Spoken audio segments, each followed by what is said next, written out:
जाधवर इन्स्टिट्यूटमधील प्रमुख उपस्थितांचं पुनश्च एकदा जोरदार टाळ्या वाजवून आपण स्वागत करूया.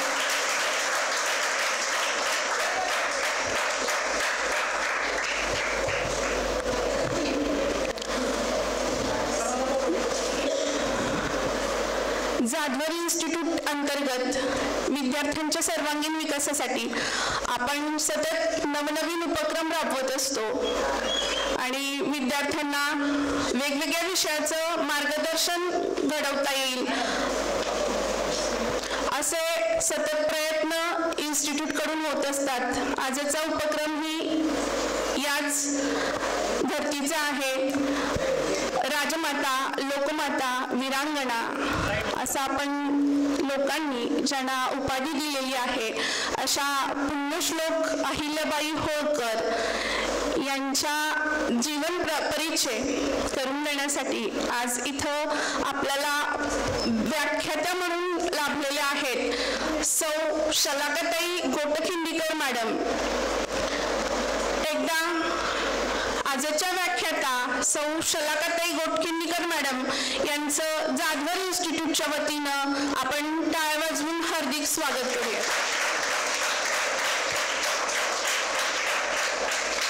त्यासोबतच मान्य समिधा श्रीकांत कोठे मॅडम यांचंही या ठिकाणी हार्दिक हार्दिक स्वागत.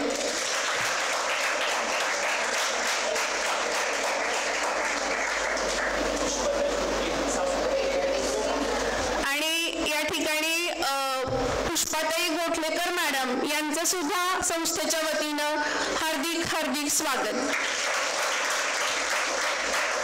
या ठिकाणी आपले संस्थेचे आपले ज्युनियर कॉलेजचे प्राचार्य मान्य नानगुडे सर उपस्थित आहेत. यांचं सुद्धा एकदा जोरदार टाळ्यांनी स्वागत करूयात आपण.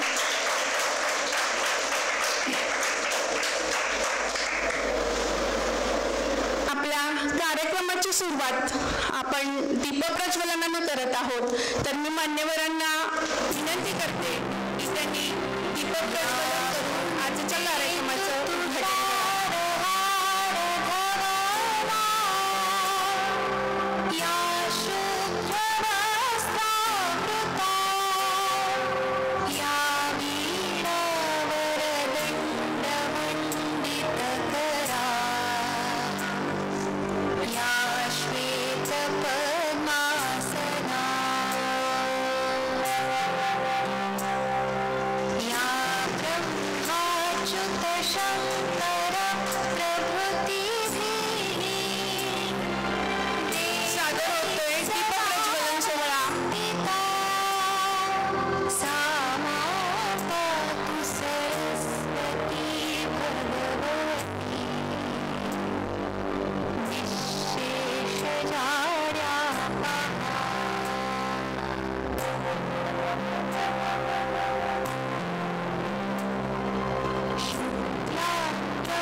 प्रकाशाचा जपू वारसा सादर होतोय दीपप्रज्वलन सोहळा.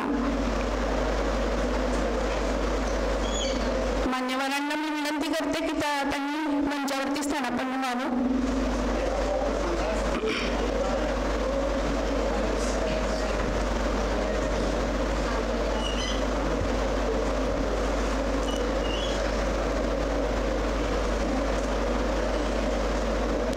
आज या ठिकाणी आपल्याला प्रमुख व्याख्याता म्हणून लाभलेल्या सौ शलाकाताई गोटखिंडीकर मॅडम यांचा थोडक्यात परिचय मी आपल्याला करून देते.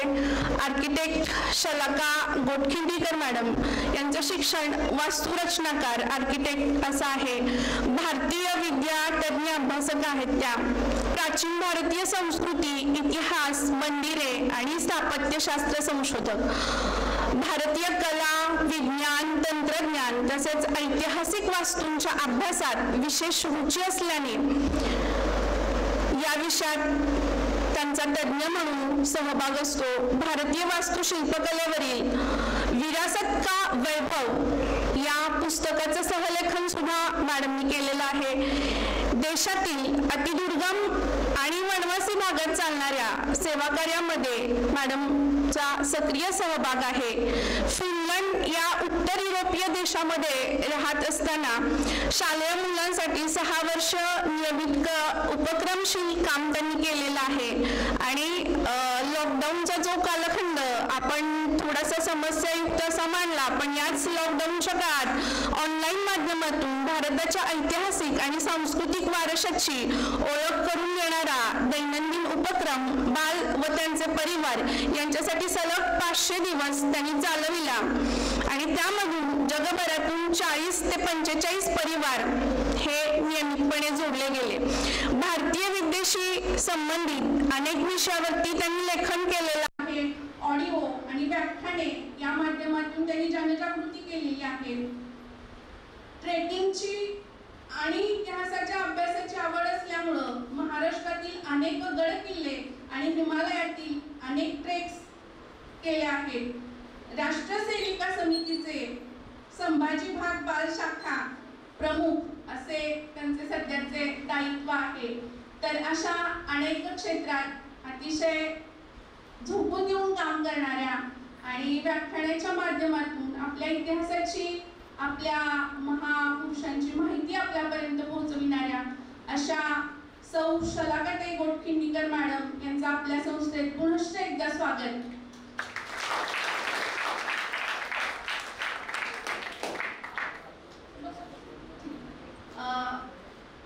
तर सौ शलाकाताई गोटखिंडीकर मॅडम यांचा सत्कार या ठिकाणी संस्थेच्या वतीनं प्राचार्य नानगुडे सर यांनी करावा असं मी त्यांना विनंती करते.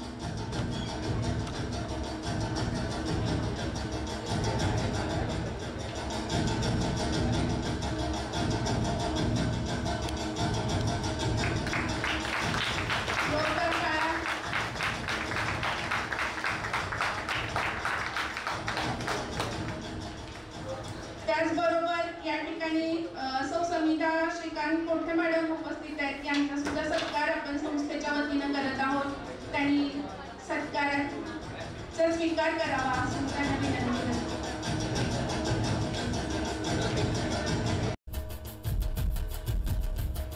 सत्कार संपन्न होतोय हमीदा श्रीकांत कोठे मॅडम यांचा.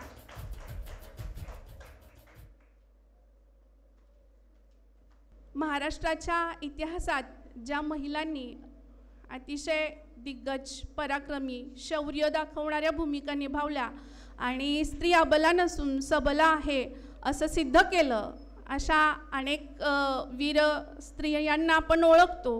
त्यातल्याच पुण्यश्लोक अहिल्याबाई होळकर या एक राजमाता, लोकमाता म्हणून ओळखल्या जातात. त्यांचं कार्यही त्याच पद्धतीचं आहे. आपण थोडेफार परिचित आहोत त्यांच्या कार्याशी, पण आज मॅडमच्या माध्यमातून आपण या व्यक्तिमत्वाचा अधिक परिचय करून घेणार आहोत. तर मी मॅडमना विनंती करते की त्यांनी पुण्यश्लोक अहिल्याबाई होळकर या विषयावरती आमच्या विद्यार्थ्यांना मार्गदर्शन करावं.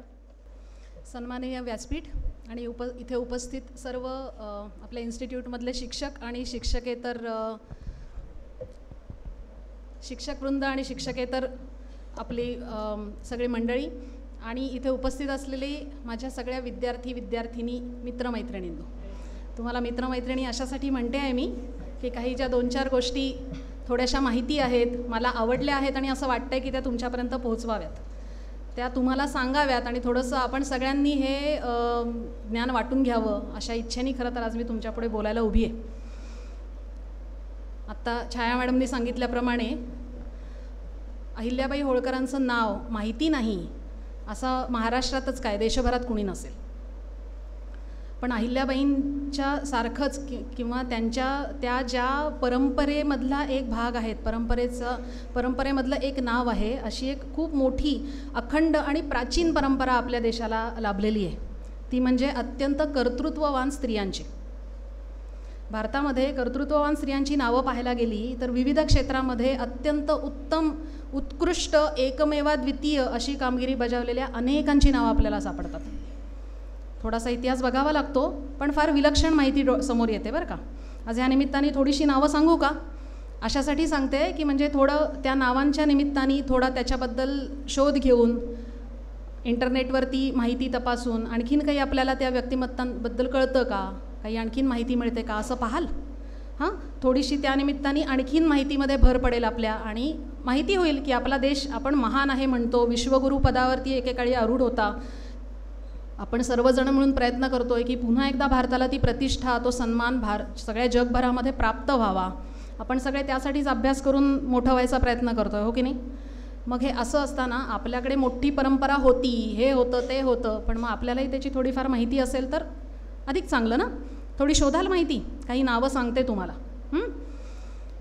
मी म्हटलं तसं की आपल्याकडे जी परंपरा आहे स्त्रियांची, कर्तृत्ववान स्त्रियांची, त्यातली काही मोजकी नावं सांगते. आपल्याला सगळ्यांना ज्ञानाच्या क्षेत्रामध्ये काम केलेल्या आणि म्हणून जगप्रसिद्ध असलेल्या गार्गी आणि मैत्रेयीचं नाव माहिती असतं ना.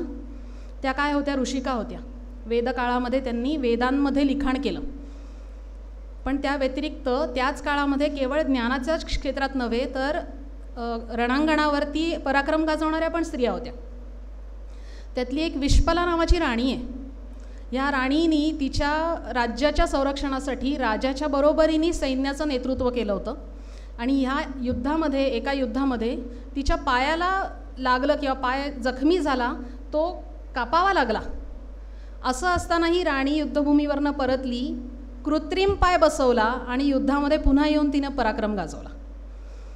जयपूर फूट किंवा कृत्रिम अवयव रोपण वगैरे आपण जे म्हणतो, त्याची परंपरा आपल्याकडे वेदांच्या काळापासून आहे. म्हणजे आपलं ज्ञान, म्हणजे राणीच्या हिमतीची, तिच्या धैर्याची, शौर्याची तर दाद देण्यासारखी आहेच, पण शास्त्रही किती प्रगत होतं पहा. विश्पला हे एक उदाहरण झालं. सरमा नावाची एक अत्यंत निष्णात, आपण जिला राजदूती किंवा अँबॅसेडर म्हणूयात, पण ती त्याच वेळेला देवांची हेर पण होती. शत्रूच्या राज्यात जाऊन शत्रूची माहिती पूर्णपणे काढून ती आपल्या गोटामध्ये येऊन आपल्या सेनापतीला सांगायची, आणि त्या माध्यमातून शत्रूवरती पूर्ण विजय कसा मिळवता येईल ह्याची व्यूहरचना आखायची. हे सगळं करण्यामध्ये ती इतकी तरबेज होती की सरमा ही देवराज इंद्र जो आहे त्यांची मुख्य गुप्तहेर प्रमुख, महाराजांच्या काळात बहिर्जी नाईक होते की नाही, तशी सरमा ही देवांची गुप्तहेर ही झाली. आता जुनी नावं, पण आपल्याला श्रीकृष्ण पत्नी सत्यभामेचं नाव माहिती आहे. त्रिपुरासुराचा वध करायला श्रीकृष्णांनी सत्यभामेला सहाय्य केलं होतं. मुख्य योद्धा सत्यभामा होती. याच पद्धतीने दशरथाच्या रथाचं सारथ्य करणारी राणी होती त्यांची प्रत्यक्ष कैकेयी. अत्यंत उत्तम सारथी आणि उत्तम घोडेस्वार होती कैकेयी. काही काही चांगले गुणही, पण ते कधी कधी दृष्टीआड होतात. महाभारत काळात आपण असं बघतो की द्रौपदी, तिने कदाचित लढाई केली नसेल, पण पाचही पांडवांचं मनोधैर्य, संपूर्ण महाभारत काळातलं युद्ध जे होतं ते 18 दिवस युद्धकालामध्ये त्यांचं मनोधैर्य टिकवून ठेवणे, रोज त्यांची हिंमत कशी वाढती राहील, आपल्याच लोकांविरुद्ध लढाईची वेळ येते आहे म्हणून त्यांनी हिंमत हरू नये, यासाठी सगळे प्रयत्न केले. ती कोण होती? द्रौपदी होती, हो ना. काही काही गुण असे आहेत की जे आपण साधारण गोष्टी वाचता ऐकताना असे पटकन नजरेत येत नाहीत, मनात ते चित्र उमटत नाही. आता थोडंसं ना आपल्या इतिहासाकडे, रामायण महाभारताकडे ह्या पद्धतीने पाहूयात, म्हणजे मग एक वेगळा आणखीन स्त्रियांच्या व्यक्तिमत्वाचा गुण आपल्या लक्षात येईल. तुम्ही म्हणाल ही सगळी जुनी उदाहरणं झाली, आम्हाला काय माहिती त्या काळात काय काय होतं. थोडी अलीकडची उदाहरणं पण सांगते. आपल्या महाराष्ट्रातलीच सगळ्यात पहिली नव्हे, सगळ्या जगभरातली सगळ्यात पहिली सम्राज्ञी कोण होती माहिती आहे? एम्प्रेस, जिने तिच्या राजा असलेल्या पतीच्या मृत्यूपश्चात अनेक वर्ष तिच्या साम्राज्याचं नुसतं संचलनच केलं नाही, प्रशासनच केलं नाही, तर उत्तम प्रकारे युद्धांमध्ये आपल्या सैन्याचं नेतृत्व केलं. शासनकाळामध्ये अनेक यज्ञ केले, अनेक प्रकारांनी प्रजेच्या सोयीसाठी दक्षिणा देणं, त्यांच्यासाठी वेगळे वेगळे प्रकल्प उभे करणं, अशी सगळी कामं केली. तिच्या नावाची नाणी दिसतात आपल्याला. महाराष्ट्रातली पहिली सम्राज्ञी, आपल्याला सगळ्यांना अभिमान वाटावा अशी आहे ती. नागनिका असं नाव आहे तिचं. प्रभावती गुप्त ही बिहारमधून महाराष्ट्रात लग्न होऊन आलेली एक आणखीन राणी, जिने महाराष्ट्रातली पहिली मंदिरं उभारली आणि आपला पती प्रवरसेन ह्याच्या मृत्यूपश्चात जवळजवळ 21 वर्ष उत्कृष्टपणे राज्याचं संचालन केलं, युद्धही केली.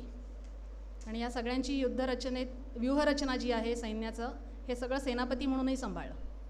कितीतरी उदाहरणं आहेत आपल्याकडे अशी. झाशीची राणी लक्ष्मीबाई, कित्तूरची राणी चेन्नम्मा, गोंडवनची राणी दुर्गावती, केळदीची राणी चेन्नम्मा, काकतीय राणी रुद्रम्मा, कितीतरी नावं आपल्याला सांगता येतात. थोडंसं इतिहासाची पानं उलगडली की लक्षात येतं की अरे आपल्याकडे किती नारीरत्नांची नावं आहेत आणि त्यांनी किती वेगवेगळ्या काळामध्ये वेगवेगळ्या प्रकारांनी पराक्रम गाजवलेला आहे.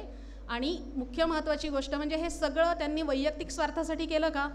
तर नाही. त्यांच्या प्रजेच्या, त्यांच्या राज्याच्या, त्यांच्या माणसांच्या रक्षणासाठी ती सुरक्षित राहावीत, त्यांचा सगळा परिवार सुरक्षित राहावा यासाठी हे सगळे कष्ट उपसले.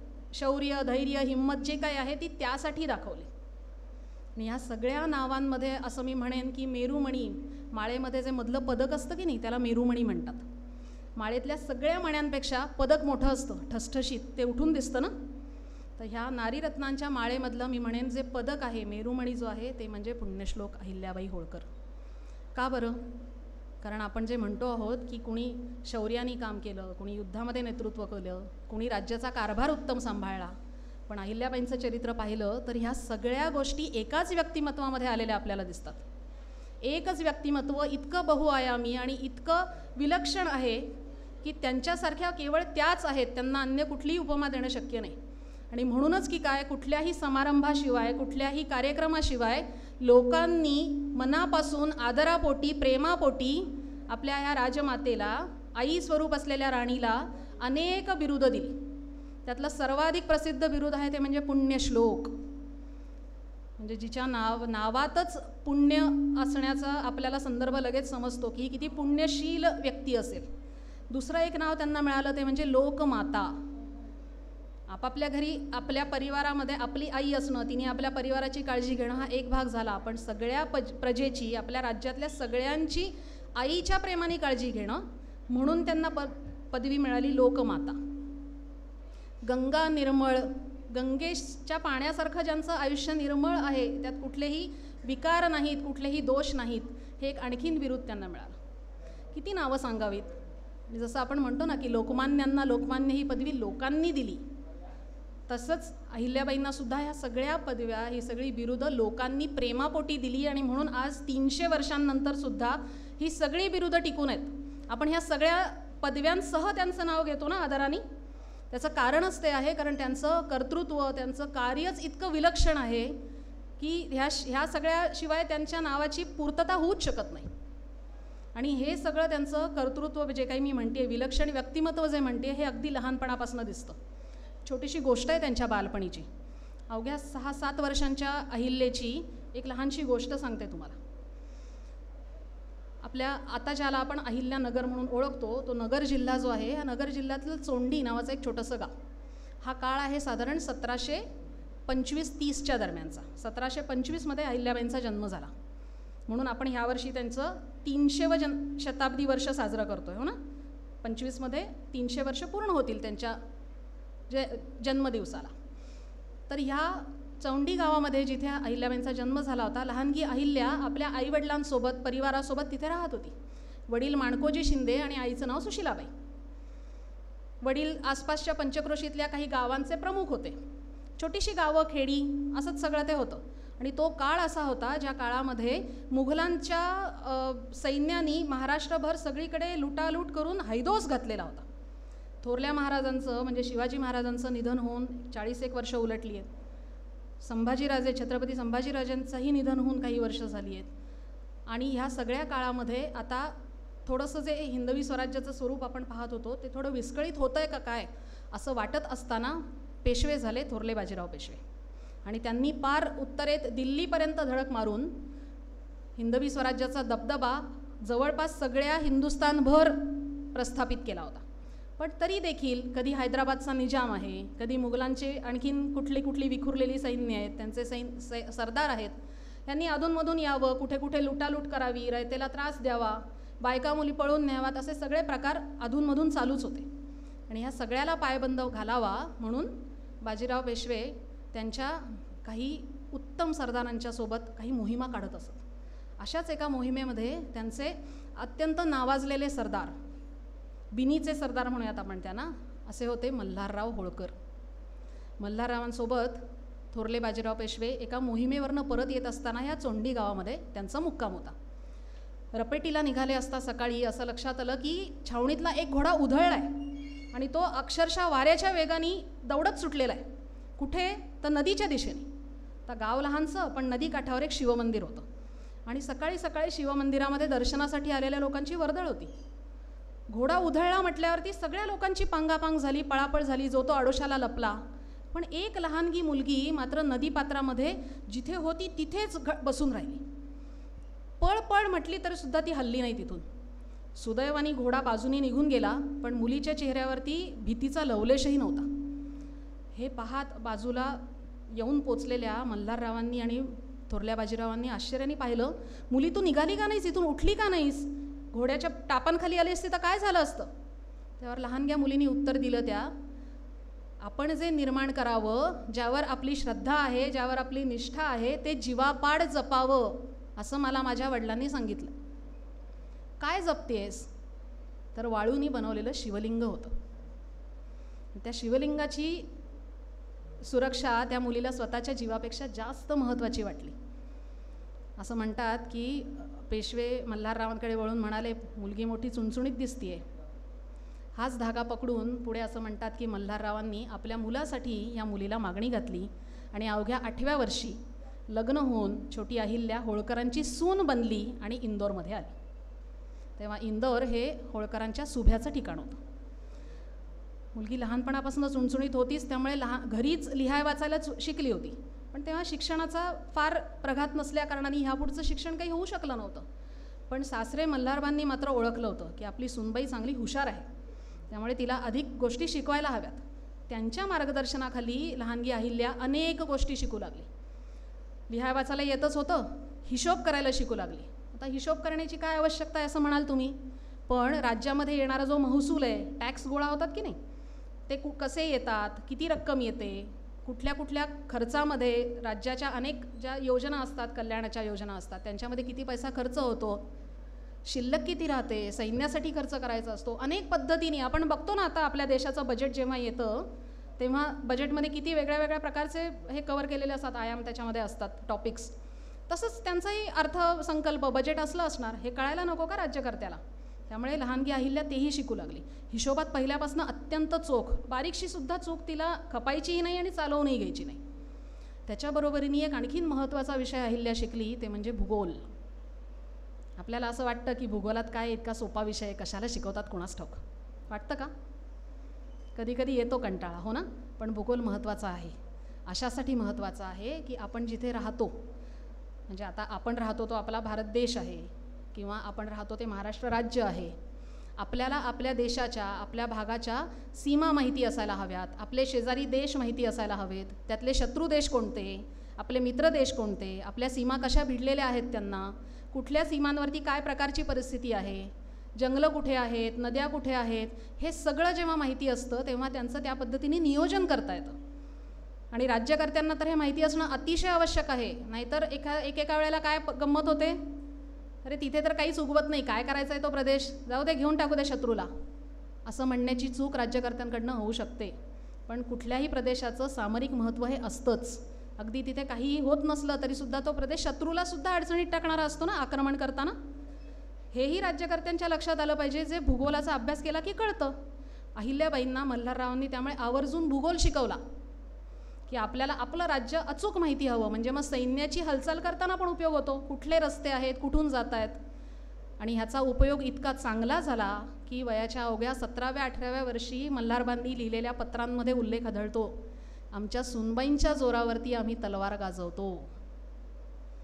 काय कौतुक आहे पहा सासरेबुवांना. सासरे प्रत्यक्ष म्हणतायत आपल्या लहानग्या सुनेबद्दल की सुनबाई आमच्या राज्याचं सगळं व्यवस्थापन सांभाळत आहेत, म्हणून आम्ही तलवार गाजवू शकतो. किती विश्वास होता त्यांचा. पण स्वतः अहिल्याबाई पण तितक्याच तोलामोलाच्या, कुशाग्र बुद्धीच्या, अतिशय हुशार होत्या. असं म्हणतात की त्यांच्या काही काही म्हणजे सवयी, आपण पण हे खरंच शिकून आपल्या अंगी बाणवावेत असे गुण आहेत. त्या दिवसाचं काम संपल्याखेरीज अहिल्याबाई कधीही रात्री झोपल्या नाहीत, मग कितीही उशीर होते. हिशोबाची आपल्याला पूर्ण जमा खर्चाचा ताळमेळ लागल्याखेरीज त्यांनी कधीही हिशोब दुसऱ्या दिवसावरती टाकला नाही. आणि आयुष्यभर एक पथ्य त्यांनी कायम सांभाळलं, ते म्हणजे सरकारी खर्च आणि वैयक्तिक खर्च कधीही एकत्र होऊ दिले नाहीत. खाजगी खर्चाला, त्यांच्या वैयक्तिक खर्चाला जी काही रक्कम त्यांना मिळत असेल, त्यांनी आपण जे सगळं काम उभं केलेलं पाहतो की नाही देशभरामध्ये, काशी विश्वेश्वराचं मंदिर आहे, सोमनाथाचं मंदिर आहे, रामेश्वराच्या मंदिरामध्ये केलेलं बांधकाम आहे, जगन्नाथपुरीला जगन्नाथाच्या मंदिराचं काही बांधकाम आहे. एकूण असं म्हणतात की अहिल्याबाईंनी भारतभरामध्ये 22 महत्त्वाच्या मंदिरांचा जीर्णोद्धार केला, लहान मोठी अन्य मंदिरं वेगळी. हा खर्च अहिल्याबाईंनी स्वतःच्या खाजगी म्हणजे वैयक्तिक खर्चातून केलेला आहे. त्यासाठी कुठेही त्यांनी सरकारी खजिन्याला हात लावलेला नाही. अत्यंत कटाक्षाने त्यांनी सांभाळलेली ही गोष्ट होती. ह्या काही काही गोष्टी आपण खरोखर शिकण्यासारख्या आहेत आणि हे आपण शिकावं, आवर्जून अंगी बाणवावं, म्हणजे आपलं व्यक्तिमत्व पण त्याच पद्धतीने विकसित होतं. अशा सगळ्या गोष्टी लहान लहान असल्यापासून त्यांनी सांभाळल्या आणि हळूहळू त्यांचं व्यक्तिमत्व इतकं, आपण ज्याला रिलायबल म्हणतो की नाही, त्याच्यावरती विश्वास टाकावा आणि निश्चिंत व्हावं असं बनत गेलं. मल्हारराव अर्थातच उत्तरेतले मोठे सरदार होते, त्यामुळे सातत्याने त्यांना आपल्या मराठा राज्य विस्तारासाठी कुठे कुठे मोहिमांवर जायला लागायचं. अशा मोहिमांमध्ये ते जात असत तेव्हा कित्येक वेळेला अशी परिस्थिती यायची की एक मोहीम संपते ना संपते तोवर दुसऱ्या मोहिमेचा हुकूम निघालेला असायचा. मग अशा वेळेला सैन्याला रसद, जास्तीचं रेशन पाहिजे किंवा अधिकची शस्त्रास्त्र हवीत, तोफगोळे, तोफा, बंदुकांच्या गोळ्या, सगळ्या प्रकारची शस्त्रास्त्र जी आहेत. मग अनेकदा मल्हारराव अहिल्याबाईंना इंदुरात पत्र लिहून कळवत असत की अमक्या अमक्या मोहिमेवर परस्पर चाललो आहोत, तर त्यासाठी लागणारा जो काही सगळा शिधा आहे किंवा शस्त्रास्त्रांची सोय आहे ही करा. भूगोलाचा अभ्यास केलेला असल्याकारणाने अहिल्याबाईंना तात्काळ लक्षात येत असे की एका ठिकाणाहून दुसऱ्या ठिकाणी जेव्हा होळकरांचं सैन्य जातं आहे तेव्हा मधल्या कुठल्या सोयीच्या ठिकाणी त्यांना ही कुमक नेऊन पोचवली तर ती सुरक्षित पोहोचेल, योग्य वेळेला पोहोचेल आणि त्याचा पुढच्या मोहिमेमध्ये अचूक उपयोग होईल. आणि या पद्धतीने मल्हारबांनी अनेक मोहिमा गाजवल्या. ते जे म्हणत असत ना, सुनबाईंच्या जोरावरती आम्ही तलवार गाजवतो, ते अक्षरशः खरं होतं. कारण ह्या पद्धतीने कायम आपण ज्याला बॅक एंड सपोर्ट म्हणतो की नाही, तो सपोर्ट जो आहे तो अहिल्याबाईंनी उत्तम प्रकाराने सांभाळला. अनेकदा असंही होत असे की त्यांच्या अनुपस्थितीमध्ये काही प्रशासकीय निर्णय देखील अहिल्याबाईंना घ्यावे लागत, पण त्याही ते हळूहळू आपल्या बुद्धिमत्तेच्या जोरावर उत्तम प्रकारे घेऊ लागल्या होत्या. दुर्दैवाने अहिल्याबाई अवघ्या 29 वर्षांच्या असताना त्यांचे पती खंडेराव यांचं कुंभेरीच्या लढाईमध्ये जाटांच्या सैन्याविरुद्ध लढताना निधन झालं. तोफेचा गोळा लागला आणि ते जागच्या जागीच गेले. तर त्या काळातल्या काही प्रथा अशा होत्या, अनिष्ट होत्या, दुर्दैवी कारणांनी त्या सुरू झाल्या, त्यांचं काही समर्थन नाही, पण काही प्रथा होत्या, चुकीच्याच होत्या. त्यातलीच एक प्रथा होती ती म्हणजे सतीची. नवऱ्याचा मृत्यू झाला तर त्याबरोबर बायकोनी सहगमन करायचं. त्या पद्धतीने खंडेरावांच्या ज्या अन्य राण्या होत्या त्यांनी खंडेरावांच्या बरोबर त्यांच्या चितेवर सहगमन करायचं ठरवलं. अहिल्याबाईंनी पण ठरवलं. असं म्हणतात की तेव्हा मल्हारबांनी अक्षरशः आपल्या सुनेला काय सांगून अडवलं तर जो गेला तो खंडू नाही, ती अहिल्या गेली, आणि जो राहिलाय तो खंडू आहे असं मी समजतो, आम्हाला पोरकी करून जाऊ नकोस. आपल्या पितृतुल्य सासऱ्यांचा हा आक्रोश ऐकला आणि अहिल्याबाईंनी सती जाणं रद्द केलं. आपल्या सुनेच्या कर्तृत्वावर विश्वास होता त्यांचा, पण तरीही तेव्हाची सामाजिक परिस्थिती बघता हा खरं म्हणजे समाजाच्या रूढीविरुद्ध घेतलेला निर्णय होता, पण तो धाडसानी त्यांनी घेतला. तो आपल्या प्रजेसाठी, आपल्या राज्यासाठी आणि सगळ्यात महत्त्वाचं म्हणजे आपल्या हिंदवी स्वराज्यासाठी, जे त्या काळामध्ये वाढतं होतं, सगळ्या दिशेने सगळ्या हिंदुस्थानभर वाढतं होतं, त्यासाठी अहिल्याबाईंनी हा मोठ्या जड मनाने निर्णय घेतला आणि तो आयुष्यभर तसाच निभावला. असं म्हणतात अहिल्याबाईंनी त्यानंतर सगळ्या वस्त्रालंकारांचा, उंची वस्त्रालंकारांचा त्याग केला. साधं वस्त्र, गळ्यात केवळ एखादी तुळशीची माळ आणि कायम घोंगडीवरती बसल्या आणि घोंगडीवरच झोपल्या. कुठल्याही प्रकारची सुखसोयी, आराम असलं काहीही त्यांनी पुढच्या वैयक्तिक आयुष्यात कधीही केलं नाही. एखाद्या तपस्विनीप्रमाणे, एखाद्या साध्वीप्रमाणे त्या उरलेलं आयुष्य जगल्या. अहिल्याबाईंना 2 मुलं होती. मुलाचं नाव होतं मालेराव आणि मुलीचं नाव होतं मुक्ता. पण दुर्दैवाने पुत्र जे होते त्यांचे मालेराव तेही काही फार कर्तृत्ववान नाही निघाले. त्यामुळे पतीपश्चात मल्हाररावांच्या आपण म्हणू हाताखाली अहिल्याबाईच प्रशासन सांभाळत राहिल्या. दुर्दैवाने पुढच्या 10-12 वर्षातच मल्हाररावांचा पण कानाच्या दुखण्यामुळे दुर्दैवी मृत्यू झाला. आणि परिस्थिती अशी आली की आता होळकरांचा जो तेव्हाचा वाढता स्वभाव होता याचं सगळं व्यवस्थापन सांभाळणार कोण. पण छत्रपतींचाही, सातारच्या छत्रपतींचाही आणि पेशव्यांचाही अहिल्याबाईंवर इतका विश्वास की होळकरांच्या सुभ्याचं सुभेदारपण हे त्यांनी अहिल्याबाईंनाच दिलं. आता जेव्हा ही सगळी प्रशासनिक व्यवस्था त्या पाहू लागल्या तेव्हा एक गोष्ट अशी लक्षात आली की माळव्याचा जो सगळा प्रदेश त्यांच्या ताब्यात होता, ह्या प्रदेशाला लागून अनेक जंगलं होती आणि ह्या जंगलांमध्ये भिल्ल लोक राहत असत. आणि ही भिल्ल मंडळी जी होती त्यांची उपजीविका जंगलावरती अवलंबून, पण त्यांच्यातले काही जण मात्र थोडेसे खोडकर होते. येणारे जाणारे जे प्रवासी, व्यापारी अशा काही लोकांना धाक दाखवून प्रसंगी थोडंसं त्यांना लुटून ते पैसा जमा करत असत. अशा वेळेला त्यांचा बंदोबस्त कुणीतरी केला पाहिजे. तेव्हा अहिल्याबाईंनी मोठ्या मनाने काय दवंडी पिटवली तर जो कुणी ह्या भिल्लांचा बंदोबस्त करेल अशा शूरवीर तरुणाला आमची मुलगी मुक्ता हिचा विवाह तिचा त्यांच्याशी करून देण्यात येईल. पहा बरं, तेव्हा होळकरांची सामाजिक पत, त्यांची प्रतिष्ठा एवढी होती की मुक्ताबाईचा विवाह एखाद्या दुसऱ्या मोठ्या सुभेदार घराण्यात, तोलामोलाच्या श्रीमंत घराण्यात त्या सहज करू शकल्या असत्या. पण प्रजेचं हित ही गोष्ट इतकी त्यांच्या मनात सातत्याने असे 24 तास की आपल्या मुलीला जो पती मिळावा, आपल्याला जो जावई मिळावा तो असा शूरवीर असावा, अशी व्यक्ती असावी की जी आपल्या शौर्याच्या जोरावर राज्याच्या कामाला उपयोगी पडेल. यशवंतराव फणसे नावाचा एक तरुण पुण्यारा, आणि त्यांनी भिल्लांचा बंदोबस्त करीन असं म्हटलं आणि ते करूनही दाखवलं. ती जी कुठली एक भिल्लांची आपण असं म्हणू टोळी होती, त्या टोळीचा जो प्रमुख होता त्याला अहिल्याबाईंच्या समोर त्यांच्या सभेमध्ये सादर केलं गेलं. आता साधारण समज काय होता लोकांचा की आता ह्याला काहीतरी मोठी शिक्षा होणार, चुकीचा वागल्याची शिक्षा व्हायलाच हवी ना, तशी ती होणार. आता बहुतेक ह्याला तुरुंगात टाकतील किंवा काहीतरी होईल. पण अहिल्याबाईंनी मोठ्या मायेने विचारलं, बाबा रे, हे असं चुकीचं काम तू का करतोस? त्यापेक्षा माणसांनी कष्ट करून पैसे मिळवावेत, आयुष्य कंठावं. त्याची जी काय अडचण असेल ती त्यांनी सांगितली. त्यावर अहिल्याबाईंनी तोडगा काय काढला, त्यांनी त्याला सांगितलं की तुम्हाला शिक्षा न करता समजा उपजीविकेचं काही साधन दिलं तर तुम्ही काम कराल? तो अर्थातच हो म्हणाला, भिल्लांचा प्रमुख जो होता तो. मग अहिल्याबाई त्याला म्हणाल्या, हे पहा, ज्या व्यापारी तांड्यांवरती, येणाऱ्या जाणाऱ्या लोकांवरती तुम्ही हल्ले करता, त्यांच्याकडनं चीजवस्तू लुटता, आजपासून त्यांच्या संरक्षणाची जबाबदारी तुमची.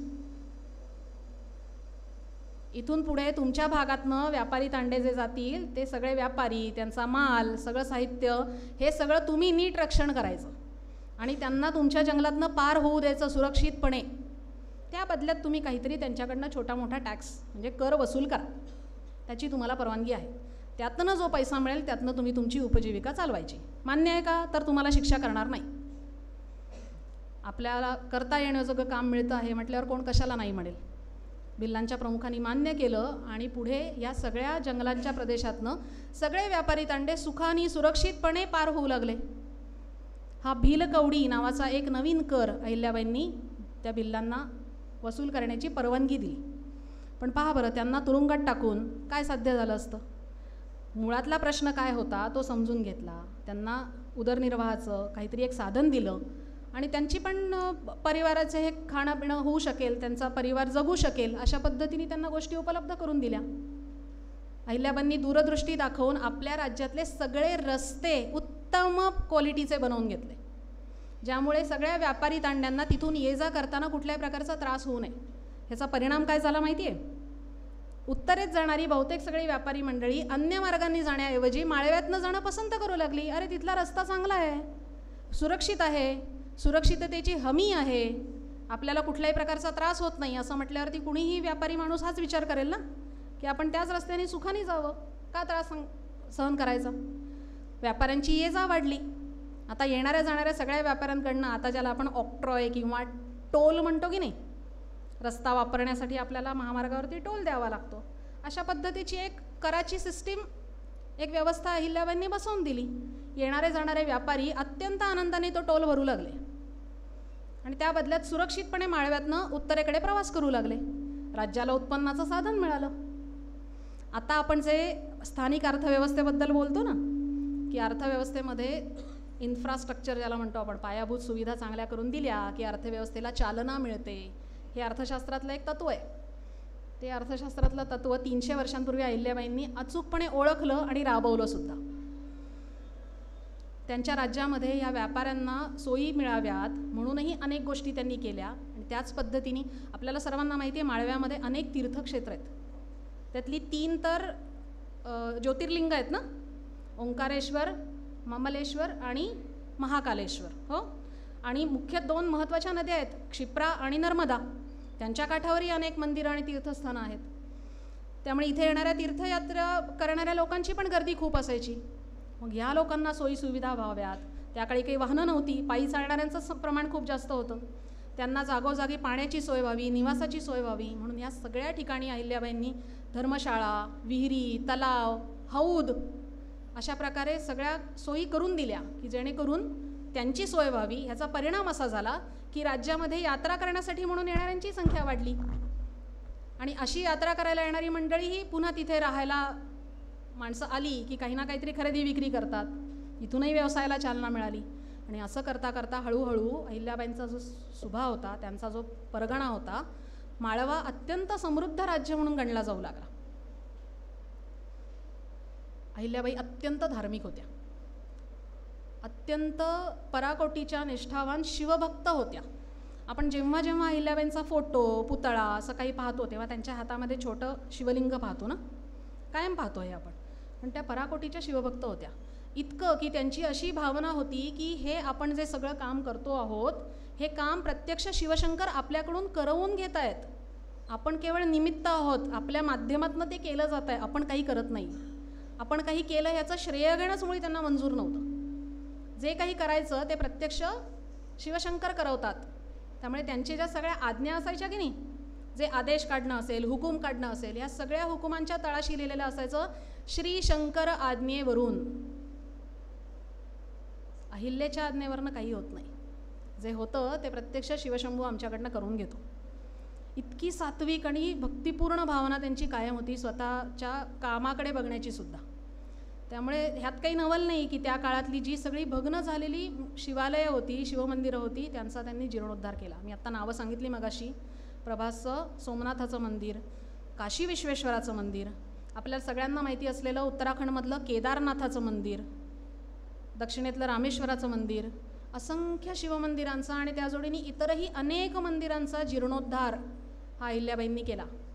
नोट करण्यासारखी गोष्ट आहे बरं काही. तो काळ असा होता की त्यापूर्वीच्या जवळजवळ 300-400 वर्षांच्या परकीय परधर्मीय आक्रमणाच्या काळात आपली मंदिरं मुद्दामहून पाडली जात होती, त्यांचा विध्वंस केला जात होता, त्या जागी अन्य स्थळं उभी केली जात होती. आणि ह्या सगळ्याला विरोध करण्याची ताकद सुरुवातीला नव्हती. मग थोरल्या छत्रपतींचा जन्म झाला. शिवाजी महाराजांनी हिंदवी स्वराज्याची स्थापना केली. पुढे ते चढत्या वाढत्या त्यांनी हिंदवी स्वराज्य पसरलं, मोठं झालं. पण तरी देखील अनेक वेळेला ह्या मंदिरांना पुन्हा उभं करणं ही आपण म्हणू हे धाडस किंवा हा विचार त्या काळात अहिल्याबाईंनी पहिल्यांदा केला. आज जे काशी विश्वेश्वराचं मंदिर आपण पाहतो काशीमध्ये, वाराणसीमध्ये, हे अहिल्याबाईंनी उभं केलेलं आहे. उज्जैनमधलं महाकालेश्वराचं मंदिर आपण पाहतो ते अहिल्याबाईंनी उभं केलेलं आहे. अशी अनेक मंदिरं, ही मंदिरं केवळ मंदिरं नाहीत ना आपल्यासाठी. आपल्यासाठी जसं श्रद्धेचं स्थान आहे तसं ते आपल्या गर्वाचं पण स्थान आहे. ह्या सगळ्या मंदिरांचा अभिमान आहे की नाही आपल्याला. ज्योतिर्लिंग असतील, शक्तिपीठं असतील, हे सगळे आपल्यासाठी श्रद्धेचे, अभिमानाचे, गौरवाचे विषय आहेत. त्यामुळे ह्यांचा जीर्णोद्धार अहिल्याबाईंनी केला. ही सगळ्यात मोठी गोष्ट त्यांनी त्यांच्या काळात केली. आपल्या राज्यामध्ये तर अनेक सामाजिक कामं त्यांनी केली. अहिल्याबाईंनी अनेक कामांची मुहूर्तमेढ रोवली. नुसती यादी सांगायची ठरवली ना मी तरी तासभर कमी पडेल. काही मोजकी कामं तुम्हाला सांगते, मोजक्या योजना सांगते त्यांच्या. आज आपण पाहतो तुमची तर सगळी पिढी ईमेल आणि SMS किंवा व्हॉट्सॲपवरती मेसेज पाठवण्याच्या काळातली आहे. पण आमच्या काळात किंवा त्याही पूर्वीच्या काळामध्ये पत्र लिहिली जात असत. आता ही पत्र पूर्वी पोस्टात टाकली की ज्या त्या पत्त्यावरती पोहोचायची. 300 वर्षांपूर्वी अहिल्याबाईंनी त्यांच्या आजूबाजूच्या सगळ्या जवळजवळ 20-22 राज्यांमध्ये त्यांचे वकील नेमलेले होते. आणि या वकिलांच्या मार्फत आपल्या शत्रू किंवा मित्र राज्यांमध्ये काय चालू आहे ह्याची खबरबात ताबडतोब इंदोरला पोचावी अशी डाक म्हणजे पोस्टाची व्यवस्था केलेली होती. घोड्यावरनं जाणारे घोडेस्वार असलेले पोस्टमन अशी एक साखळी किंवा पायी जाणारे पोस्टमन अशी साखळी, अशी व्यवस्थित योजनाबद्ध डाकीची सोय त्यांनी केलेली होती, जेणेकरून पुण्यामध्ये किंवा साताऱ्याहून एखादा जर आदेश आला, एखादा हुकूम आला, तर तो ताबडतोब इंदोरात पोचावा किंवा अन्य राज्यांमध्ये चाललेल्या मोहिमा, त्यांची खलबतं, गुप्त बातम्या ह्यासुद्धा ताबडतोब इंदोरमध्ये पोचाव्यात. वेळेचं महत्त्व आपल्याला सांगायला नकोच, सगळ्यांना माहितीच आहे. कुठल्याही युद्धाच्या प्रसंगी जो सगळ्यात पहिले वेळेवर कृती करतो त्याचा विजय होण्याची शक्यता अधिक. त्यामुळे बातम्या वेळेवर पोचायला हव्यात आणि त्यात अचूक पोचायला हव्यात, ह्याची सोय त्यांनी पहिल्यांदा केली. पोस्टाची, डाक व्यवस्थेची सोय अहिल्याबाईंनी मध्ययुगीन काळात करणाऱ्या, त्या इतक्या आपण म्हणू एफिशियंटली करणाऱ्या राज्यकर्त्या होत्या.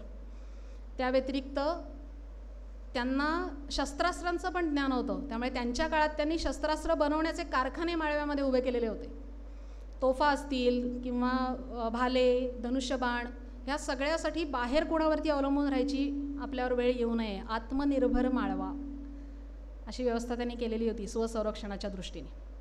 आज आपण आत्मनिर्भर भारतमध्ये भारताला संरक्षण सिद्ध करताना सगळं भारतातच तयार होईल असा प्रयत्न करतो आहोत ना.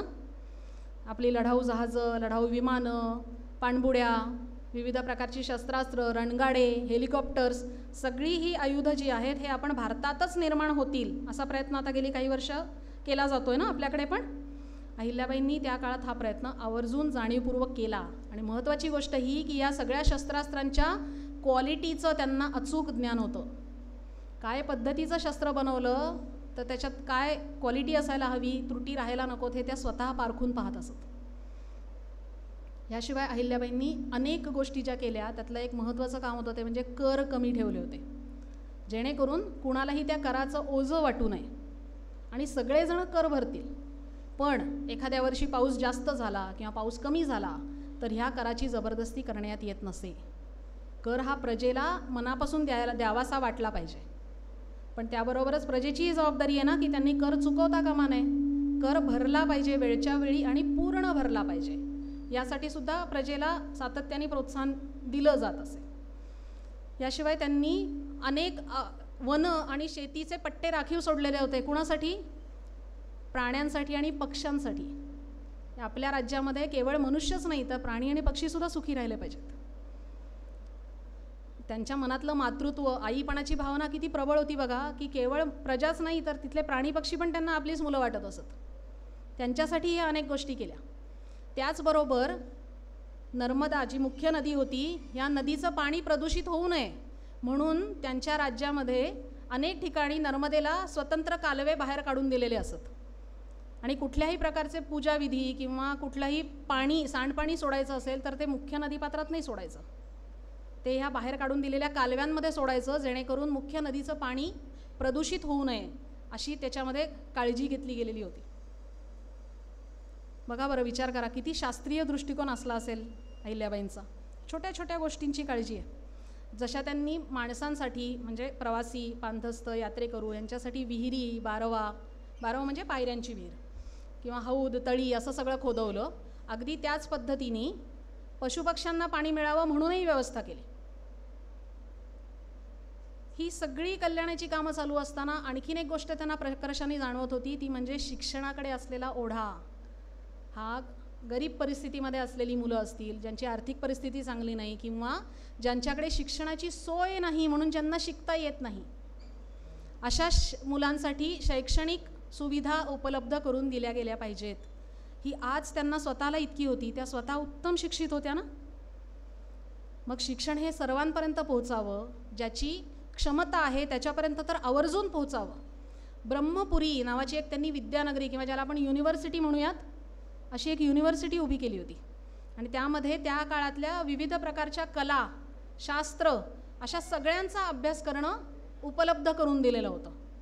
आपल्या कॉलेजसारखंच आहे का? विविध प्रकारचे कोर्सेस आणि वेगळ्या वेगळ्या प्रकारची आपल्याला विविध पद्धतीचं शिक्षण मिळू शकेल अशा प्रकारची संस्था. त्यामध्ये अनेक कलांचंही शिक्षण होतं. तुम्हा मुलांना कदाचित नावं माहिती असतील, मला कल्पना नाही. आपल्याकडे मराठी लोककाव्य प्रकारात अनंत फंदी हे एक फार प्रसिद्ध नाव आहे. त्यांचा काव्यप्रकार होता फटका. शाहीर होते ते. तर हे शाहीर अनंत फंदी ह्या ब्रह्मपुरीमध्ये शिकले होते. याशिवाय ज्यांचा लौकिक असा होता की त्यांनी कधीही न्यायदान चुकीचं केलं नाही आणि कायम सत्यप्रिय, सत्यनिष्ठ आणि आपण ज्याला म्हणू की शुद्ध आचरणाचे होते. म्हणजे त्यांच्या नावाचा दाखला दिला जातो की एखादा न्यायप्रिय, सत्यनिष्ठ न्यायाधीश कसा असावा, तर रामशास्त्री प्रभुणेंसारखा असावा, असा ज्यांच्या नावाचा दाखला दिला जातो ते रामशास्त्री पण या ब्रह्मपुरीमध्ये शिकलेले होते. मराठी माध्यमातून शिकलेल्या मुलांना शाळेमध्ये आर्याकार मोरोपंत आठवतात का? आपण मराठी व्याकरणात आर्या हा प्रकार शिकलो होतो, हो ना? हे आर्या लिहिणारे जे मोरोपंत होते, हे मोरोपंत देखील ह्या ब्रह्मपुरीमध्ये शिकलेले होते. ह्यांनी त्यांच्या त्यांच्या क्षेत्रामध्ये इतकं नाव कमावलं की त्यांनी त्यांच्या, आपण असं म्हणू की शिक्षण संस्थेचं नाव मोठं केलं त्यांच्या स्वतःच्या नावाबरोबर. आपल्या संस्थेला पण अशीच अपेक्षा असणार ना तुमच्याकडनं की तुम्ही स्वतः जसे मोठे व्हाल तसंच आपल्याबरोबर आपल्या शिक्षण संस्थेचं नाव पण मोठं कराल, हो ना? ही उदाहरणं ठेवा डोळ्यासमोर. म्हणजे तुम्ही मोठे होता तेव्हा तुमच्याबरोबर तुमच्या पालकांचं, तुमच्या शिक्षकांचं, तुमच्या शाळेचं, कॉलेजचं यांचंही नाव मोठं होत असतं ना. त्यामुळे आपण ते करूयात जसं यांनी केलं. याशिवाय एक आणखीन गमतीशीर गोष्ट आहे, ती पण सांगते. अहिल्याबाईंचं कर्तृत्व इतकं मोठं, त्या प्रसिद्ध, इतक्या कर्तृत्ववान राज्यकर्ती होत्या असं म्हटल्यावर एकदा एका कवीच्या असं मनात आलं की आपण अहिल्याबाईंवरती काहीतरी स्तुतीपर काव्य लिहावं. त्यांनी फार मेहनत करून अहिल्याबाईंवरती एक स्तुतीपर मोठी कविता लिहिली. कष्ट घेतले खूप त्याच्यासाठी. त्यात त्यांच्या सगळ्या कर्तृत्वाचा, त्यांच्या कामाचा असा मोठा उल्लेख केला होता. आणि हे सगळं करून ते लिहिलेलं काव्य घेऊन हे कविराज एक दिवस अहिल्याबाईंच्या समोर त्यांच्या सभेत उपस्थित झाले. त्यांनी मोठ्या आदराने सांगितलं की आम्ही आपणावरती एक असं असं काव्य केलेलं आहे, त्यात तुमच्या सगळ्या कर्तृत्वाचा गौरवाने उल्लेख केलेला आहे, तुम्ही ते कृपया पहा आणि कसं तुम्हाला ते आवडतं आहे बघा. असं म्हणतात की अहिल्याबाईंनी त्या काव्याकडे पाहिलं नाहीच, पण त्या कविराजांना काय म्हणाल्या, हे सगळं ज्यांनी निर्माण केलं त्या परमेश्वराची स्तुती करण्यात आणि त्याच्या प्रशंसेपर काव्य करण्यात जर आपण आपला वेळ सत्कारणी लावला असतात तर अधिक पुण्य मिळालं असतं. त्यामुळे हे काव्य आम्हाला नको असं म्हणून त्यांनी ते न पाहताच कविराजांची काव्यासकट बोळवण केली, त्यांना पाठवून दिलं. स्वतःच्या प्रसिद्धीबद्दल किती परांगमुख, किती आपण असं म्हणू उदासीन या एका अर्थी असावं एखाद्या व्यक्तीने. आपण काम करत राहावं, लोकांचं कल्याण करत राहावं, पण त्याचं श्रेय मात्र घेऊ नये. एक मोठा धडा अहिल्याबाईंच्या जीवनातून आपल्याला मिळतो. कर्तृत्व कितीही मोठं असलं तरी जे केलं ते परमेश्वराच्या चरणी अर्पण करणं आणि स्वतः त्याचं श्रेय न घेणं ही फार मोठी आणि विरळा गोष्ट आहे, रेअर आहे, पाहायला नाही मिळत. त्यामुळे आपण आपलं काम करीत राहावं, त्याचं फळ जे आहे ते परमेश्वर आपल्याला निश्चित देतो. श्रीकृष्णांनी गीतेतच सांगून ठेवलं आहे ना. त्यामुळे ते तसंच आपण वागत राहावं. श्रेयाची अपेक्षा न करता जे केलेलं काम असतं की नाही तेच नेहमी फळतं. पण अहिल्याबाईंनी कायम हाच दृष्टिकोन ठेवला आणि ह्याच दृष्टिकोनातनं आपल्यावर स्तुतीपर लिहिलेलं काव्य तर त्यांनी नाकारलं, पण अहिल्या कामधेनू नावाचा एक ग्रंथ मात्र आवर्जून लिहून घेतला. काय होतं त्या ग्रंथामध्ये? तुम्हा सगळ्यांना आता गुगलवरती पटापट एखादी गोष्ट टाईप केली, एखादा शब्द, एखाद्या विषयावर माहिती हवी असेल तर तुम्ही कुठे जाता? गुगलवर कुठे शोधता? विकिपीडियावर. बऱ्याच वेळेला विकिपीडिया ओपन करता आणि त्याच्यात आपल्याला हव्या असलेल्या शब्दाची किंवा गोष्टीची माहिती शोधता ना. अहिल्या कामधेनू हा अहिल्याबाईंच्या काळातला विकिपीडिया होता असं समजा. म्हणजे काय, तर त्या काळातल्या अनेक गोष्टींची माहिती देणारा विश्वकोश म्हणूयात आपण त्याला. आणि या विश्वकोशामध्ये त्यांनी आवर्जून कशाची रचना करून घेतली होती, तर त्या काळामध्ये जे अनेक कला प्रकार होते या कला प्रकारांची नोंद, त्या कलांच्या संबंधातली माहिती, कुठलं साहित्य लागतं, ही कला शिकायची असेल तर कुठे जावं लागेल, ती कला शिकवू शकणारे उत्तम गुरु कोण आहेत, अशा प्रकारची सगळी माहिती त्या अहिल्या कामधेनू नावाच्या ग्रंथामध्ये त्यांनी एकत्रित करवली होती. जेणेकरून एखादं आपण ज्याला म्हणू की लाईफ स्किल, एखादं कौशल्य विकास असा शब्द हल्ली ऐकता ना तुम्ही, कुठल्या तरी एखाद्या व्यवसायाधिष्ठित गोष्टीचं प्रशिक्षण घेऊन तो व्यवसाय आपण सुरू करायचा. तर असा व्यवसाय सुरू करण्याची ज्यांना इच्छा आहे अशा विद्यार्थ्यांना त्याचा उपयोग व्हावा, त्यांना तिथे जाऊन ते प्रशिक्षण घेता यावं, यासाठी हा सगळा खटाटोप अहिल्याबाईंनी केला. आणि ह्याचाच परिपाक म्हणून असेल, पण अहिल्याबाईंनी उत्तर काळामध्ये महेश्वरला जी आपली राजधानी केली ना, नर्मदेच्या काठावरती महेश्वर नावाचं छोटंसं गाव आहे, पण आज महेश्वरची कीर्ती सगळ्या भारतभर आहे. आणि मला मुलग्यांचं माहिती नाही, पण मुलींना बहुधा माहिती असेल, महेश्वर कशासाठी फेमस आहे? महेश्वरची कीर्ती आहे एक प्रकारच्या साड्यांसाठी. माहेश्वरी साड्या ऐकून माहिती आहेत?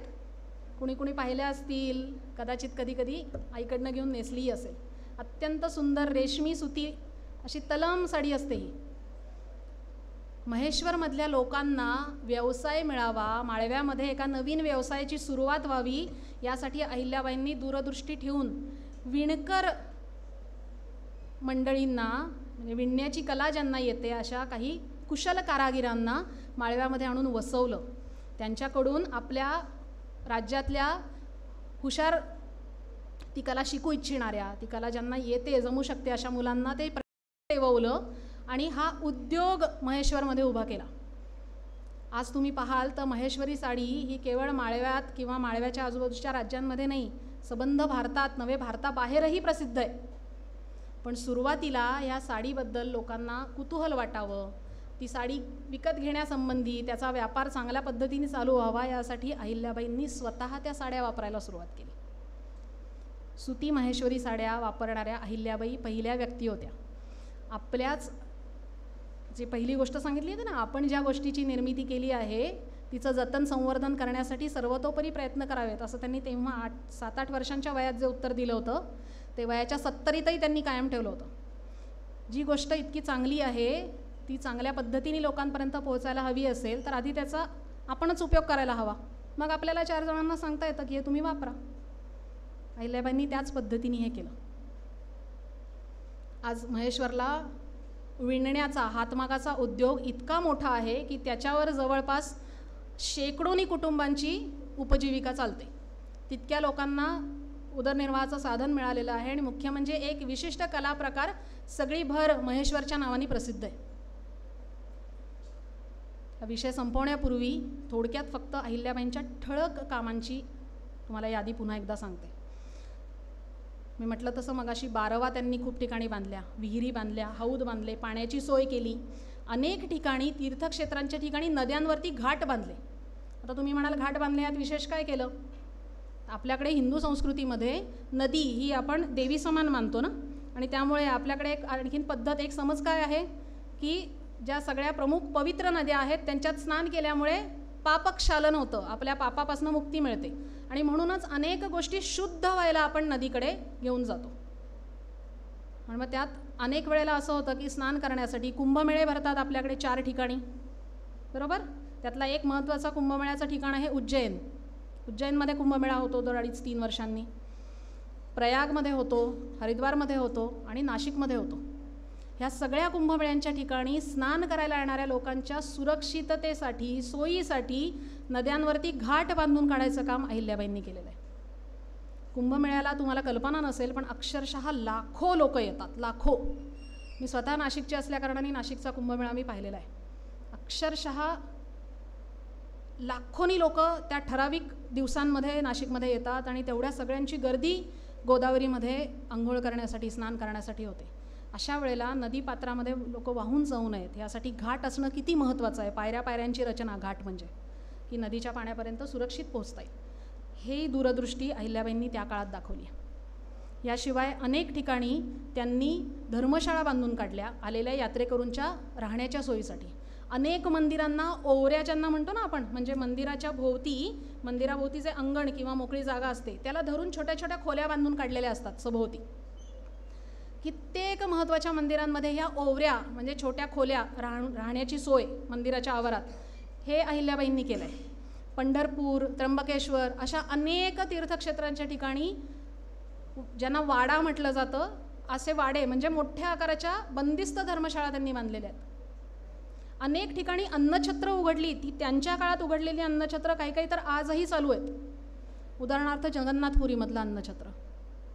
असं म्हणतात की अहिल्याबाईंनी जगन्नाथपुरीला अन्नछत्राची सोय व्हावी म्हणून काही एक रक्कम घेऊन आपला एक दूत, राजदूत जगन्नाथपुरीच्या राजाकडे पाठवला होता आणि त्यांना विनंती केली होती की आम्हाला जगन्नाथ मंदिराच्या जवळ एक थोडी जागा द्यावी आणि अन्नछत्र उघडण्याची परवानगी द्यावी. पण तो राजाही इतका सात्विक आणि शुद्ध अंतःकरणाचा होता, अहिल्याबाईंची कीर्ती अर्थातच त्याच्यापर्यंत पोहोचलेली होती, त्यामुळे त्यांनी ते पैसे घ्यायला तर नकार दिला, पण ती जमीन अहिल्याबाईंच्या होळकरांच्या नावे अन्नछत्र सुरू करायला करून दिली. तेव्हा सुरू केलेलं ते अन्नछत्र आजही जगन्नाथ मंदिराच्या परिसरात चालू आहे. कित्येक भुकेल्या लोकांची, आलेल्या यात्रेकरूंची अन्नाची सोय त्या अन्नछत्रामधनं होते. पाणपोयांची तर गणनाच करता येणार नाही आपल्याला, इतक्या ठिकाणी त्यांनी हे उभं केलेलं आहे. गाई गुरांसाठी असेल, माणसांसाठी असेल, सगळ्या प्रकारच्या लोकांना, लांब लांबून येणाऱ्या लोकांची सोय व्हावी यासाठी आईच्या प्रेमाने जे जे करता येईल ते अहिल्याबाईंनी केलं. पण सगळ्यात महत्त्वाची गोष्ट मी म्हटलं तसं, मंदिरांचा जीर्णोद्धार करून आपली मंदिरं पुन्हा तीर्थक्षेत्र म्हणून जाण्याजोगी केली. पडलेल्या उद्ध्वस्त मंदिरांमध्ये कोणी जाईल का सांगा बरं? दर्शनाला आपण जे वाचतं, जिथे दिवा लागतो आहे, आरती होते आहे, पूजा होते आहे, अशाच मंदिरात जातो ना? का जिथे भग्न मूर्ती आहे, मंदिर पडलं आहे, तिथे कोण बरं दर्शनाला जाईल? त्यामुळे आपल्याकडच्या अशा कित्येक मंदिरांचा जीर्णोद्धार करून आपल्या अस्मिता ज्याला म्हणतो की नाही आपण, आपल्या भारतीय मनाची, आपल्या धर्माविषयीची अभिमान, गौरव हे सगळं पुन्हा स्थापन करण्याचं काम अहिल्याबाईंनी केलं. आईच्या ममतेने हे सगळं करणाऱ्या अहिल्याबाईंकडे पाहिलं की असं वाटतं की एकाच जीवनकाळामध्ये एकच व्यक्ती हे इतकं सगळं काम कसं काय करू शकली असेल. पण त्यांचा विश्वास परमेश्वरावर असा होता की हे सगळं तो आपल्याकडनं करवून घेतोय आणि म्हणूनच हे सगळं त्या करू शकल्या असं त्यांचं म्हणणं. आपण अहिल्याबाईंचं चरित्र त्यांच्या या त्रिशताब्दी वर्षाच्या निमित्ताने जरूर वाचा. त्यांच्या आयुष्यातनं शिकण्याजोग्या अनेक गोष्टी आहेत, अनेक गुण असे आहेत की जे आपण आवर्जून आपल्या अंगी बाणवावेत. हिशोबातला अचूकपणा असेल, काम तेव्हाचं तेव्हा पूर्ण करण्याची सवय असेल, आपल्या आजूबाजूच्या परिस्थितीचं भान ठेवणं असेल, प्रसंग पडला तर आपला कोण, शत्रू कोण हे समजण्याच्या इतकं तारतम्य, ही बुद्धी आपल्याकडे असणं किती जरुरीचं आहे हे समजणं असेल, कुठल्याही सांगोवंगीच्या गोष्टीला बळी न पडता आपल्या विश्वासाच्या माणसांकडनं आलेला संदेश वेळेवरती आपल्याकडे पोहोचावा आणि त्या पद्धतीने आपण आपल्या कामाची आखणी करावी हे समजणं असेल, आईच्या मायेनी चुका पदरात घालणं असेल, हे सगळं आपल्याला अहिल्याबाईंचं चरित्र वाचलं की प्रकर्षाने जाणवतं, समजतं आणि ते आपण शिकावं ही भावना आपल्या मनामध्ये जिवंत राहते. आज अहिल्याबाईंच्या जन्मशताब्दी वर्षानिमित्ताने आपण एवढं तरी करू शकतो का? एक विलक्षण व्यक्तिमत्व आपल्या देशामध्ये जन्माला आलं ना, ज्याचा अभिमान आपण बाळगावा आणि सगळ्या जगालाही ओरडून सांगावं की हे लोकविलक्षण व्यक्तिमत्व आमच्या मातीत जन्माला आलेलं आहे. ही महाराष्ट्र कन्या आहे, आमच्या महाराष्ट्रातली मुलगी आहे, जिचं इतकं मोठं कर्तृत्व आहे की तिचा आम्हाला अभिमान आहे. त्यासाठी आपण महाराष्ट्रीय असल्याचा आपण अभिमान बाळगायला हवाच ना, तो आपण बाळगूया. त्यासाठी अधिकाधिक माहिती अहिल्याबाईंचं चरित्र वाचून माहिती करून घेऊयात, म्हणजे मग हे आपल्याला समजेल, आपल्याला आणखीन 4 जणांना सांगता येईल. आपल्या अभिमानाच्या गोष्टी नेहमी सगळीकडे पसरवाव्यात.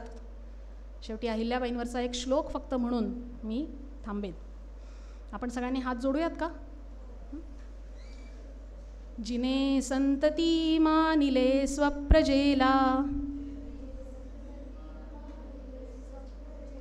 जिने सौख्य सोयी दिल्या भारताला, जरी दुःखिता तृप्ती देई दुजाला, नमस्कार माझा अहिल्या सतीला. लोकमाता पुण्यश्लोक अहिल्याबाई की. धन्यवाद.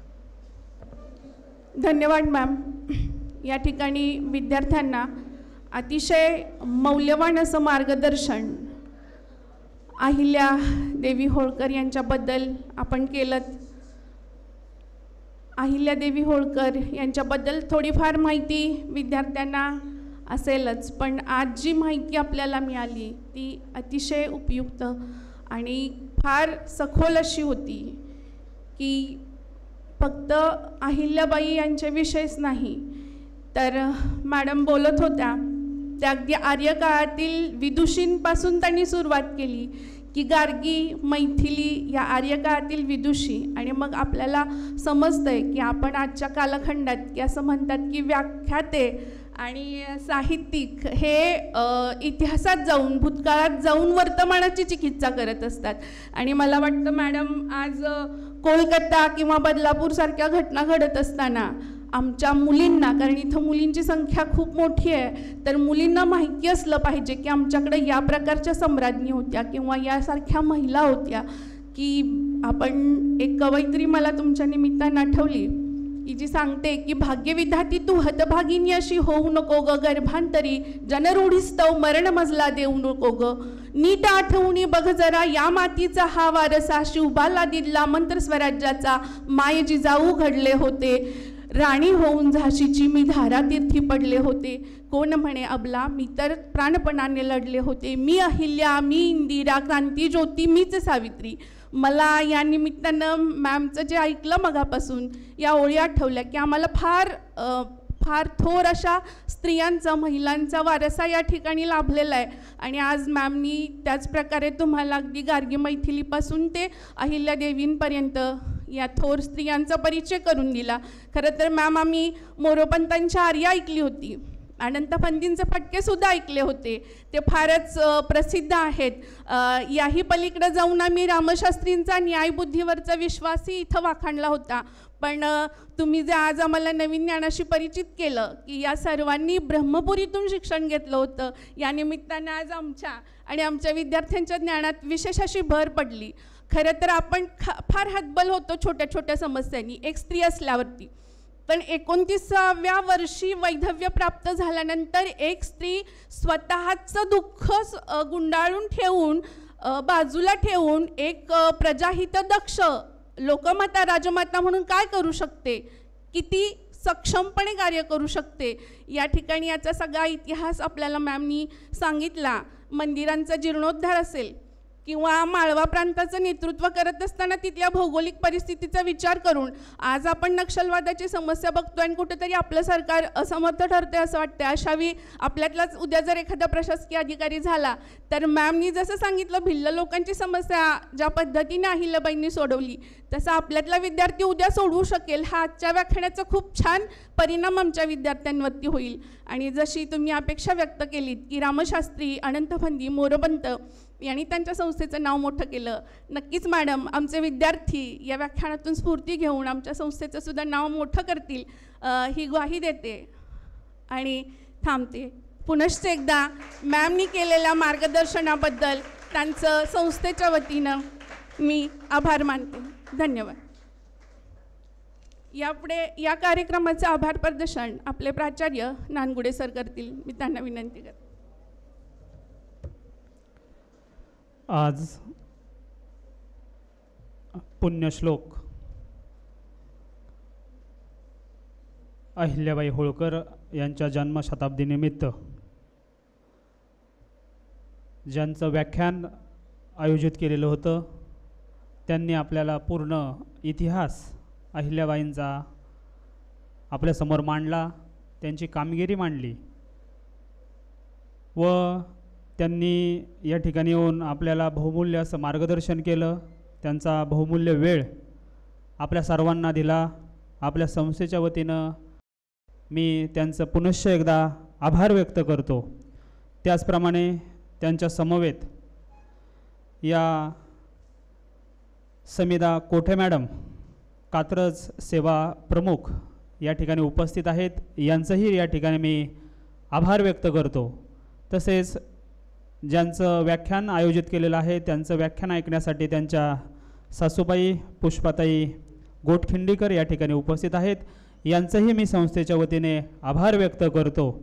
त्याचप्रमाणे नर्सिंग विभागाच्या मुलं, ज्युनियर कॉलेजची मुलं, आपण सर्व या व्याख्यानमालेला आपण आवर्जून उपस्थित राहिलात, आपलंही मी संस्थेच्या वतीने आभार व्यक्त करतो. व संपूर्ण कार्यक्रमाची शूटिंग ज्यांनी टेक्निशियन टीम आहे त्यांनी व्यवस्थितपणे हा कार्यक्रम व्यवस्थित सर्वांपर्यंत आपण दाखवणार आहात, यांचंही संस्थेच्या वतीने मी आभार व्यक्त करतो आणि हा कार्यक्रम या ठिकाणी संपला असं जाहीर करतो.